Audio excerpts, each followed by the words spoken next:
ரவீந்திரன் துரைசாமி, நீங்க எப்படி பாக்குறீங்க? 5 பேர் கொண்ட குழுவா இருக்கலாம்.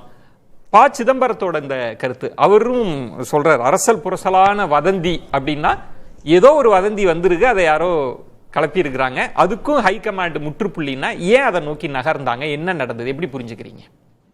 பீகார் தேர்தல் முடிஞ்சதும் மோடிக்கு அரசியலுக்கு ராகுல் காந்தி பயந்து ஸ்டாலின்கிட்ட சரண்டங்கிற வார்த்தை சொல்லல, தன்னோட நிலைமையிலிருந்து கீழே இறங்கி வந்து ஸ்டாலின்கிட்ட அவர் காம்ப்ரமைஸ் பண்ணியிருக்காரு. அது எப்படி திரு ரவீந்திரன் துரைசாமி, இந்தியாவில் எந்த அரசியல் நிகழ்வு நடந்தாலும் அதை நீங்க மோடி கிட்ட போய் சரண்டர் பண்ணிடுறீங்க, அந்த நிகழ்வு அந்த வார்த்தையை பயன்படுத்திட்டீங்களா?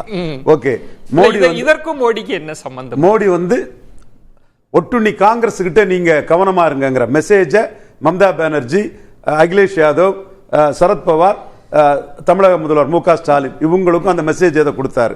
காங்கிரஸ் ஒரு ஒட்டுண்ணி மதசார்பற்ற ஓட்டுன்னு சொல்லி உங்களை வந்து ஏற்கனவே அந்த கடந்த கால காங்கிரஸ் வரலாறு மோடிக்கும் தெரியும், ஒரு காங்கிரஸ் எதிர்ப்புல மோடி கூட இருந்த இந்த தலைவர்களுக்கும் தெரியும். ஒரு கட்டத்தில் காங்கிரஸ் எதிர்ப்புல பாஜக கூட இருந்த ஒரு இயக்கம் தானே இந்த எல்லா இயக்கமும் கூட.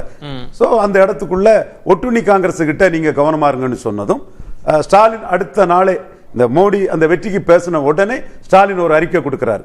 அந்த அறிக்கையில் கோஹரண்டா இருக்கணும், யூனிட்டியா இருக்கணும், அலர்ட்டா இருக்கணும், கடைசி ஓட்டு போலாது வர கூட்டணி உறுதியா இருந்து அதை கண்காணிப்போட விஜிலண்டா இருக்கணும்னு ஒரு இன்னொரு கூடுதலா தோல்வியிலிருந்து பாடத்தை தோல்வியிலிருந்து பாடத்தை பெற்றுக்கணும். அந்த பாடம் தான் இந்த இதுகளை சொல்றாரு. இந்த இடத்துக்குள்ள அவரு ஒரு மறைமுக த்ரெட்டை ராகுல் காந்தி கொடுத்துட்டார். அதுக்குள்ள ஒரு செய்தி கண்டிப்பா ஒரு த்ரெட்டை ராகுல் காந்திக்கு கொடுத்துட்டாரு. ராகுல் காந்திக்கு இல்ல, ராகுல் காந்திக்கும் ஸ்டாலினுக்கும் நல்ல உறவு இருக்குது. மக்களவை தேர்தலில் வந்து 6 சீட்டு 7 சீட்டுன்னு சொல்லும் போது ராகுல் காந்தி டைரக்டாட்டே பேசி இதே ஸ்டேட்டஸ் கோவில் நாங்கள் அசம்பிளிலையும் இருப்போம், எங்களுக்கு ஸ்டேட்டஸ் கோ தந்துருங்க பார்லிமெண்ட்னு கேட்டு வாங்கினதும் நமக்கு தெரிந்த ஒரு தகவல்கள் தான். இதுல யாருக்கு இதுல ப்ளோன்னா அட்டென்ஷன் சீக்கராட்டு காங்கிரஸ் கட்சி தனிச்சிருக்கும் போது 2.95 விழுக்காடு வாக்குகள், 3 விழுக்காடு கூட எடுக்காத இவங்க ஜோதிமணி அம்மையார் டெல்லி தலைமையில் உள்ள இதை வச்சு தங்களை ஒரு பெரிய லீடர் மாதிரி இங்க ப்ரொஜெக்ட் பண்ணி பேசினாங்க. அதே மாதிரி மாணிக் தாகூர் அவர் 4 விழுக்காடு வாக்கு கூட தனிச்சு நிற்கும் போது கிடையாது, அவரும் தன்னை பெருசா பேசினார். கார்த்திக் சிதம்பரமாவது பரவாயில்ல, அவர் 10 விழுக்காடு வாக்கு எடுத்தவர், ஓரவாது அவர் பேசுறதுக்கு கொஞ்சமாவது அந்தஸ்து உண்டு. இவங்க காங்கிரஸ் தலைமையில் உள்ள நெருக்கத்தை நம்பி எல்லாருமே வந்து தங்கள் இஷ்டம் போல சில விஷயங்களை பேசுறாங்க. தலைமை அதுக்கு அலோவ் பண்ணி இருக்குன்னு நம்ம புரிஞ்சுக்க கூடாதா? இப்போ ஒரு கூட்டணி குறித்து, அதுவும் திமுக காங்கிரஸ் கூட்டணி பல காலம் இருக்கு, இந்தியா கூட்டணியின் தேவையெல்லாம் ஜோதிமணி போன்றவர்கள்லாம் அறியாதவர்கள் அல்ல. அப்படி இருந்தும் விஜயை பற்றி அப்படி ஒரு பாசிட்டிவா சொல்றாங்கன்னா டெல்லியில ஏதோ நடந்திருக்கு அப்படின்லாம் புரிஞ்சுக்க முடியாதா? அதோட நோக்கம் ஷர்மிளா ரெட்டி, ஒய்எஸ்ஆர் ராஜசேகர ரெட்டிக்கு மகளை தெலுங்கானாவில் ப்ரொஜெக்ட் பண்ணி கடைசியில் அவங்களை ஆஃப் பண்ண மாதிரி விஜய் ஆஃப் பண்ணி இந்தியா அலையன்ஸ் கொண்டு வரதுக்குள்ள நோக்கமா இல்லையாங்கிறது வரும் நாட்களில் தான் தெரியும். கண்டிப்பா ஸ்டாலினை தவிர இந்தியாவில் ராகுலுக்கு பிடிநிலையே ஆள் இல்லை.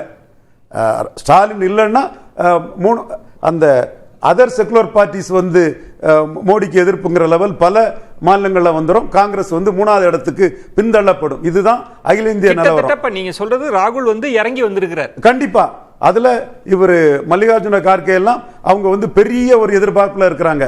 பாஜக தேசிய தலைவர் போடலங்கிறனால 69ல Sanjeev Reddy, Jagjivan Ram parliament president candidate யாரு, தென் விவி கிரியில் ஒரு ஸ்பிளிட் வந்த மாதிரி ஒரு பெரிய ஸ்பிளிட் வந்துடும், நமக்கு தானே வந்துடும். அதுல ஸ்டாலினுக்கு 22 ரொம்ப முக்கியங்கிற பெரிய கனவுல அவரோட வயது ஆஸ்பயர் பண்றதுல தப்பு இல்லை. இவர் மல்லிகார்ஜுன கார்கே போன்ற ஒரு தலித் லீடர்கள் அந்த எண்ணத்தில் இருக்காங்க. அவர் தான் இங்க பேசின எல்லாத்தையும் வந்து திட்டி விட்டுருக்கதாட்டு உள்ள தகவல் வருது. என்ன செல்வாக்கு இருக்கு, என்ன இருக்குது, பீகார்லயாவது 10% உண்டு, கொஞ்சம் பேக்கிங் உண்டு, இங்க 4% ஓட்டை வச்சுட்டு நீங்க என்ன இந்த மாதிரி எல்லாம் பண்றீங்கன்னு அவர் திட்டினதாட்டு தகவல் வருது. 4% என்ன பேசினாங்க அப்படின்னா மைனாரிட்டி ஓட்ஸ் அப்படின்றது கிட்டத்தட்ட 13லேருந்து 14ன்றாங்க 15ன்றாங்க அப்படின்னா அது காங்கிரஸ் இருந்தாதான் திமுகவுக்கு, அப்படி இல்லைன்னா அது அப்படியே தாவேகாவுக்கு போயிருன்றது திமுகவுக்கு நெருக்கடி இல்லையா? திமுக இதுல காங்கிரஸ் வேணும்னு நினைச்சாங்கன்னு புரிஞ்சுக்க கூடாதா? இந்த இடத்துக்குள்ள கிறிஸ்டின்ஸ் ஓட்டு வந்து காங்கிரஸ் ஒரு கேட்டலிஸ்ட்ங்கெல்லாம் மறுக்க முடியாது. ஆனா 25ம் 4ம் சேரும் போது 40 வருது. அதுல மீதி உள்ள 11ஐயும் 4 கிட்ட கொடுக்க முடியாது. 25 மேஜர் செக்ஷன் இருக்குது. இப்போ முஸ்லீம் ஓட்டர்ஸை பொறுத்தவரை 90% வந்து காங்கிரஸ் இல்லைனாலும் ஸ்டாலினுக்கு போறதுக்கு தயாருங்க லெவலில் தான் இருக்கிறாங்க. கிறிஸ்டின்ஸ் ஓட்டுல காங்கிரஸால விஜய்கிட்ட கூட்டணி பண்ண யாரு? கார்த்திக் சிதம்பரம் சிஎம்மா, விஜய் சிஎம்மா? அதெல்லாம் சும்மா உருவம் இல்லாம காத்துல பறக்கக்கூடிய வதந்திகள், திரும்ப திரும்ப பொய்யாட்டு இந்த பிராண்டிங் ஆட்களை வச்சு கிளப்பி விடக்கூடிய பொய் செய்திகள் தான். அதுக்கு எந்த ஒரு இப்போ காங்கிரசினுடைய பேர வலிமைன்றது கூடி இருக்குமா குறைஞ்சிருக்குமா? நீங்க எப்படி பாக்குறீங்க? பேர வலிமை குறைஞ்சிடுச்சு. அந்த அணியை பொறுத்தவரை என்னோட பார்வை ஒரு எம்பிக்கு 3 எம்எல்ஏன்னு முடிவு பண்ணுவாங்கன்னு 2021 சொன்னேன். ஸ்டாலின் 6 சீட்டு தான் கொடுப்பாருன்னு சொல்லும் போது இல்ல 10 கொடுத்தாதான் அந்த ஓட்டு வந்து டிரான்ஸ்பர் ஆகும், அவங்களுக்கு ஒரு ஹார்ட் பன் இருக்காது, அவருக்கு எதிரான எம்பிக்களான சிரம்பத்துக்கு கூட போனா போட்டுன்னு கொடுத்துருவாரு. அவங்க ஜோதிமணி, மாணிக்தாவர் போன்றவங்கள்லாம் என்னமோ வந்து ஸ்டாலினை தமிழுக்கும் தமிழருக்கும் ஸ்டாலின் விட்டால் நாதி கிடையாதுன்னு பேசக்கூடிய ஆட்கள் தான். அவங்க மேல 4 வரை பிடிச்சி இந்த மாதிரி ஒரு கஜுவல் பண்ணி அரசியல் பண்ணக்கூடியவங்க தான். ஆதாரத்தோட தான் நான் அதை சொல்றேன். இன்னைக்கு ஸ்டாலின் என்ன முடிவெடுப்பாருன்னா, ஓகே அவங்க வந்துட்டாங்க, ஸ்டேட்டஸ் கோ கொடுத்துருவோம், 25 எம்எல்ஏ கொடுத்துருவோம்னு கொடுப்பாரு. ஒரு வேளையில விஜய் கடைசியில் வேற வழி இல்லாம திக்குமுக்காடி ஒன்றும் எங்கேயும் போக முடியாம என்னடா செய்யணும் திணறாங்கன்னா அவருக்கு வந்து கொஞ்சம் சீட்டு காங்கிரஸ் கோட்டாவிலையும் ஸ்டாலினும் கொடுத்து அகாமடேட் பண்ணலாம். அதுக்குள்ள வேலையை தான் சீமான் சொல்றாரு.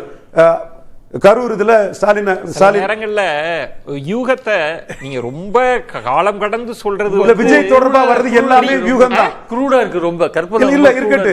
விஜய் தொடர்பா வர்றது எல்லாமே யூகம் தான். இப்போ பிரியனுக்கு ஒண்ணு சொல்றேன், பிரியனுக்கு ஒரு பதிலும் சொல்லிடுறேன். விஜய் எல்லாம் வந்து நீங்க திமுக காங்கிரஸ் கூட்டணிக்கு வருவாரு இல்ல, யாரும் நம்ப மாட்டாங்க. எல்லாமே யூகம் தாங்கிறத தான் அடிக்கிறேன். யூகம்ன்றதுல நீங்க என்ன அடிக்க முடியாது. அதுல ஒரு லாஜிக் இல்ல. நீங்க சொல்லக்கூடிய பொய்க்கு நானும் ஒரு இத அடிச்சு விடுறேன். அதுல ஒரு லாஜிக் இருக்கணும். நீங்க சொல்லுவீங்க லாஜிக் இருக்கணும். seeing is believing. இத பார்த்து விஜய் விஷயத்துல ஏன் லாஜிக் இல்ல?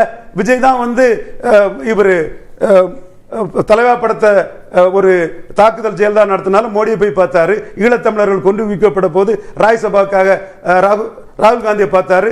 பச்சை சந்தர்ப்பாதின்னு நிரூபிக்கப்பட்ட ஒருத்தர் அப்படி ஒரு முடிவு அழிஞ்சு வேற வழி இல்லாமங்கிற நேத்து நீங்க அதையும் அவர் சுட்டி வேற வழி இல்லாமங்கிற வார்த்தையை தான் சொன்னேன். நேத்து நீங்க சொல்றதா அவர் சொல்றாரு. நான் என்ன கொள்கை இல்லாதவரா? நான் சிஏவை எதுக்கலையா? நான் வக்ஃபுக்கு முத ஆளா போகலையா? நான் எல்லாம் அதுல கனெக்ட் ஆவாங்கன்றீங்களா? இடத்துல சொல்லிடலாமா? கொள்கை எதிரியை தோக்கடிக்கிறதுக்கு அரசியல் எதிரி கூட காம்ப்ரமைஸ் பண்ணு பண்ணலாமே. விஜய்க்கு நீங்க எல்லாம் கேரண்டி பண்ண முடியாதுங்க. சம்பத் சிவாஜி மாதிரி பல நிறமார்னு ஒரு பச்சோந்தி, அவருக்கு நீங்க கேரண்டி பண்ணீங்கன்னா உங்க கிரெடிபிலிட்டியை நீங்க லாஸ் பண்ணிடுறீங்க. ரொம்ப கடினமா சொல்லணும். இதுல இன்னொரு கருத்தையும் சொல்லிடுறேன். சுருக்கமா சொல்லுங்க. ஐயா எடப்பாடி பழனிசாமி அவர்கள் 2024 காங்கிரசும் பாஜகவும் தமிழ்நாட்டுக்கு தேவையில்லாத கட்சிகள்னு சொன்னாரு. சரி, அந்த நிலைப்பாட்டில இருந்து மாறி மக்களவை தேர்தலுக்கே பாஜக வேண்டாருன்னு போல்டா நின்னவர் அசம்பிளில வந்துகிட்டு என்னையும் பாஜகவை பிரிக்க முடியாதுன்னு சவால் விடுறாரு. யாரை பார்த்து சவால் விடுறாருங்கிறதெல்லாம் பிரியனுக்கே தெரியும். அவர் இப்ப என்ன சொல்றாரு? பாஜகவை தள்ளிட்டு விஜயை சேர்ப்பாருன்னு சொல்றாரு. அது மட்டும் நியாயமா? நான் பேசுற மட்டும் கூடாதான். என்ன பிரியன் உங்க நியாயம்? இல்லைங்க, ஏன் பாஜக தள்ளிட்டு அதிமுக வரும் ஏன் சொல்றோம்னா, விஜய்க்கு வந்து கொள்கை எதிரியா பாஜக இருக்கார். எப்படி அவர் சேருவாருங்க? அங்க சேர ஒண்ணு கொள்கை எதிரியாக கூடயும் சேர மாட்டார், அரசியல் எதிரியான திமுகவோடையும் சேர மாட்டார். சரி, அரசியல்ல வந்து சாருக்கு தெரியாது இல்ல, நுணுக்கமா அவர் பார்ப்பார். ஒரு குறைந்தபட்ச நியாயத்துல நீங்க நியாயத்தோட செயல்படணும், அடிப்படை தார்மீகம் இருக்கணும். நீங்க எதிரின்னு சொல்றவங்களோட நீங்க முதல் எலெக்ஷன்லயே சேர்ந்தீங்கன்னா உங்களுடைய மதிப்பீடு, உங்களை பத்தி மதிப்பீடு என்ன? பல நிரூபிக்காதவரை பற்றி இப்படி பேச்சுகள் வரத்தான் செய்யும். சம்பந்தப்பட்டவங்க தான் மறுக்கணும்.